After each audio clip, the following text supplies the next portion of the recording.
भारत में एजुकेशन या फिर एक मजाक। आजकल के माँ बाप भी अपना फायदा देखते हैं, बच्चों का नहीं। आजकल के बच्चे कंप्यूटर की दुनिया में इतना ज्यादा आगे बढ़ चुके हैं, पर आज भी स्कूलों के अंदर MS वर्ड और पेंट को सिखाने बैठे हुए हैं, वो भी सदियों पुरानी विंडोज के साथ। वही पुराना कॉन्सेप्ट, कंप्यूटर का आविष्कार किसने किया, सुपर कंप्यूटर कितने कमरों में फिट आता है। तुम लोग आगे मत बढ़ना, तुम लोग तो कंप्यूटर के इतिहास में ही गुम हो जाओगे। इसका नाम कंप्यूटर साइंस नहीं, इसका नाम बदल के कंप्यूटर इतिहास रख देना चाहिए। कभी कंप्यूटर की विंडोज को खोल के देखो, Mac operating system, Android operating system भी आ चुके हैं। बच्चों को तो कंप्यूटर की खिड़की यानी विंडोज के अंदर कैद करके रख दिया गया है। 1998 वाला कॉन्सेप्ट अभी तक चल रहा है। विंडोज 10 जाने को है और ये विंडोज 98 में घुसे पड़े हैं। आज मैं कुछ पॉइंट्स को बताने वाला हूं, जैसे political leaders, coaching centres, teachers और कुछ स्वार्थी माँ बाप, सबकी बैंड बजाऊंगा। हेलो व्हाट्सअप गाइस, मेरा नाम है Amritpal Singh and you are watching बकचोदी वाला टेक। तो ज्यादा टाइम का चुतिया ना काटते हुए चल गुरु हो जा शुरू। पॉइंट नंबर 1, सरकारी स्कूलों में अच्छी एजुकेशन नहीं है, इसलिए वहां सिर्फ गरीब बच्चे पढ़ते हैं। पॉइंट नंबर 2, आजकल हिस्ट्री और बाकी सब्जेक्टों पर ज्यादा ध्यान दिया जाता है, जबकि आजकल की डेमोक्रेसी के बारे में बच्चों को घंटा कुछ नहीं बताया जाता। पॉइंट नंबर 3, कभी भी इंडिया का एजुकेशन सिस्टम इन चीजों पर फोकस नहीं करता है कि उनके बेसिक सब्जेक्ट्स हर बच्चे के लिए सूटेबल है या नहीं। जैसे 5 उंगलियां एक बराबर नहीं होती, तो हर सब्जेक्ट हर बच्चे पर जबरन क्यों थोपा जाता है? क्या क्यों टीचर 5 सब्जेक्ट अकेला पढ़ा सकता है?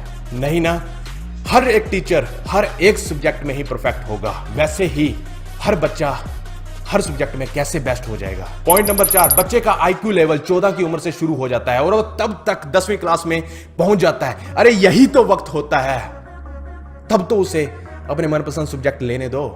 पर यहां तो उसका उल्टा होता है, दुनिया भर के सारे सब्जेक्ट उसके सामने रख दिए जाते हैं और स्कूलों में टीचर कहते हैं लो इन्हें पास करो, और ये भी कहते हैं हम तो आपको समझा सकते हैं, हम इसमें तो हमारा कोई घाटा नहीं है, अगर आप फेल हो जाओगे तो हमें तो स्कूल की तरफ से तनख्वाह मिलती है, इसमें तुम्हारा ही घाटा होगा।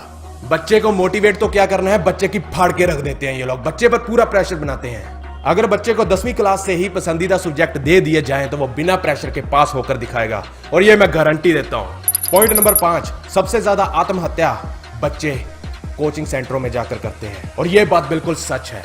क्यों इधर कोचिंग सेंटर है ही क्यों? किस बेवकूफ ने बनाए हैं ये कोचिंग सेंटर? इसका मतलब एजुकेशन सिस्टम बिका हुआ है या फिर बच्चा ही कमजोर है? इसका मेन कारण बता देता हूं। उदाहरण के तौर पर लेते हैं कोटा को।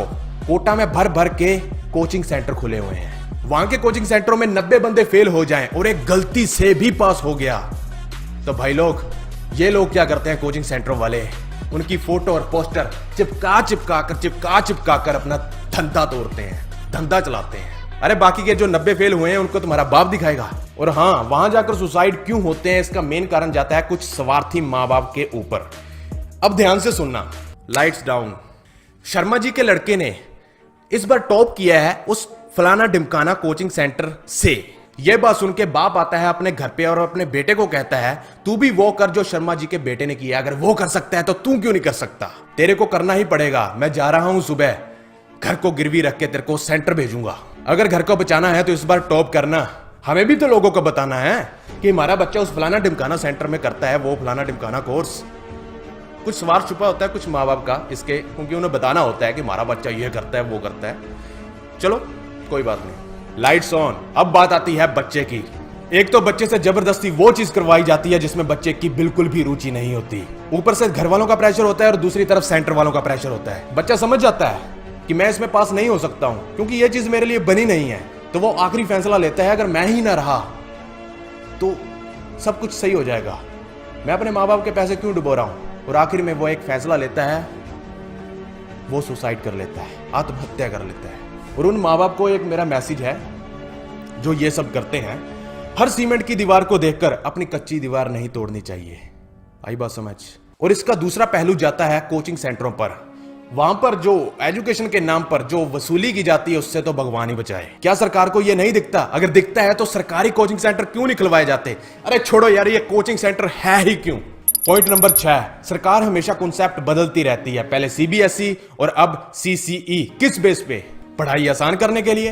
अरे पढ़ाई में आसान या हार्ड कुछ भी नहीं होता है, मेन बात यह है कि आपका कॉन्सेप्ट क्लियर करने का तरीका कैसा है। पॉइंट नंबर 7, सबसे मेन बात, यहां के लोग बात करते हैं गूगल का CEO हमारे इंडिया का है, सुंदर पिचाई।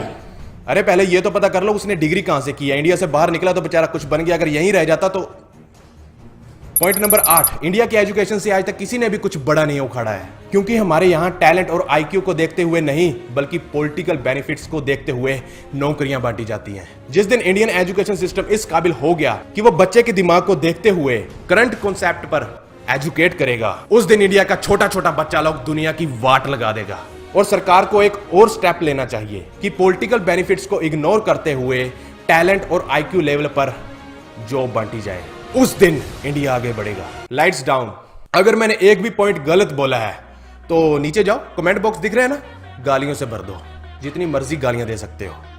और अगर मेरा एक एक पॉइंट सही है तो इसे उन पॉलिटिकल लीडर्स, टीचर्स और उन स्वार्थी माँ बाप, इन सभी को ये वीडियो शेयर करो। Lights on. अभी से आग लगा दो, कल किसी ने नहीं देखा। करो शेयर। और आज का लाइक एम है 50,000 लाइक्स। अगर नहीं कर सकते हो तो 50,000 डिसलाइक दे दो। और इस चैनल को सब्सक्राइब करके साथ वाली टल्ली भी दबा लेना, क्योंकि जो है सिर्फ इसी चैनल में है और कहीं नहीं। और अगर ये वीडियो कुछ ज्यादा ही पसंद आ गई है तो हमारे साथ इंस्टाग्राम पर जुड़ जाइए। तो फिर से जल्दी मिलते हैं नेक्स्ट एपिसोड में, तो बिना गाली दिए ओके।